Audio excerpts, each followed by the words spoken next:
Fatherhood comes with a whole new set of demands, expectations, pressures, and exhaustion. So it's little wonder we might sometimes feel the pinch of stress a little. But how do I ward off the risk that stress becomes something a bit more sinister and a bit harder to manage? Welcome to Diligent Dad. My name is Andrew. It's my pleasure to support you in your early steps of fatherhood. So I'm no expert and have received no formal training in how to manage stress and things like depression.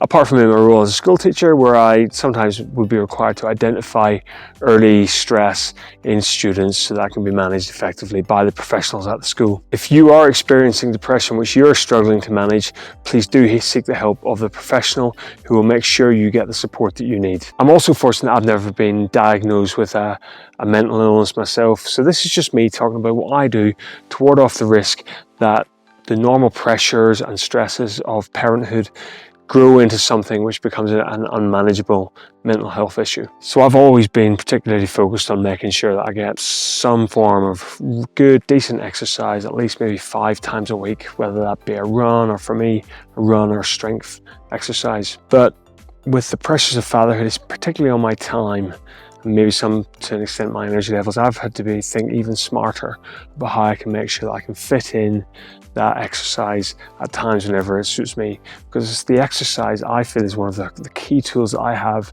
to manage away the stresses and the pressures that come with parenthood. So what I want to talk to you about today is my main techniques by which I make sure that I get as much exercise as possible whilst also managing everything else that comes along with fatherhood. First up, running. I now routinely put both the boys in the buggy and take them off for a run for half an hour, pushing the buggy along. And I thoroughly recommend you think about when you're choosing your buggy or helping mum to choose the buggy, choose one that you're able to take for a run. There's a lot of buggies out there which are designed to support that, and there's a lot which aren't. So definitely factor in the option of using that buggy to go for runs.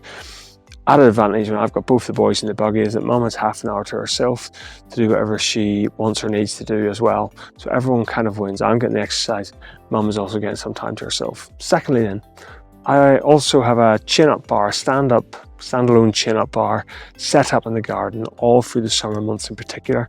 Anytime we're out in the garden playing with the kids or whatever, or doing anything else in the garden, I can jump on that chin-up bar and eke out as many chin-ups as possible.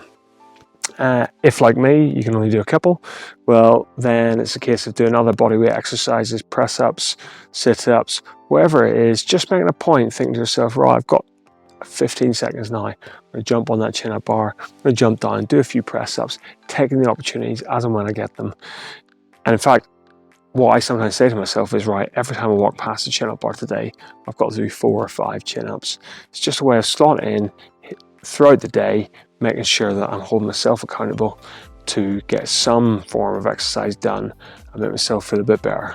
Thirdly, I've had a look at my routine and looked for opportunities in there where I can turn things which used to just be chores and things that had to get done into exercise opportunities. And a golden one for that is the commute. If there's any way that even for a part or a section of your commute, you can fit in like a bike ride or a run, I think that's a great opportunity then. So you're killing 2 birds with 1 stone. You're getting to or from work, and you're also getting some exercise done. On a similar vein to that, we were at Wilderness Festival quite recently, and we had to cart all the kit from the car to the campsite, and I viewed that as an exercise opportunity. So rather than treating it as a chore, I had all the stuff in the cart, and I was pulling that cart, running back with it and pulling it as hard as I could, just to try and eke out as much exercise opportunity out of that chore as I possibly could. So just have a look at your routine, your day-to-day routine. Think about, what am I doing on a day-to-day basis which I can maybe turn into an exercise opportunity, and hey, maybe even get the kids involved in that. You know, I didn't do it the weekend, but I could have had the kids sat on the trolley or something while I was pulling it. They're loving it. I'm getting some exercise whilst also spending some quality time with them. And fourth, then if the baby ever needs a sleep now, I'll be very, very quick to get him into the carrier on my front or into the buggy, take him for a walk or sometimes a run. And okay, if it's just a walk, if he's in the carrier, it's just a walk, then okay, it's not vigorous exercise, but still getting a few steps in. Go and find a hill or something, walk up and down that for a bit.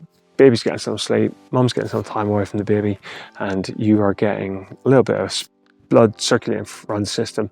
And it's that there, the endorphins that come off that, which help support me in warding off the risk that any sort of mental health issue might develop. So I hope those few tips are useful, maybe a few bits of inspiration, a few ideas of things that you can maybe try to fit into your life, which hopefully will fit in amongst everything else that you've got to manage as a dad, especially of young kids.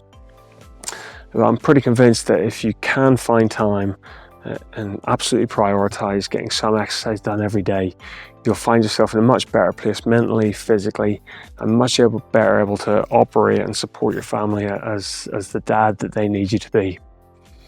You've been watching Diligent Dad. I'm Andrew. If I've helped you at all today, please hit subscribe and the bell icon, and you'll be notified when I'm dropping new videos twice a week. Thanks a lot for watching, guys, and see you again soon.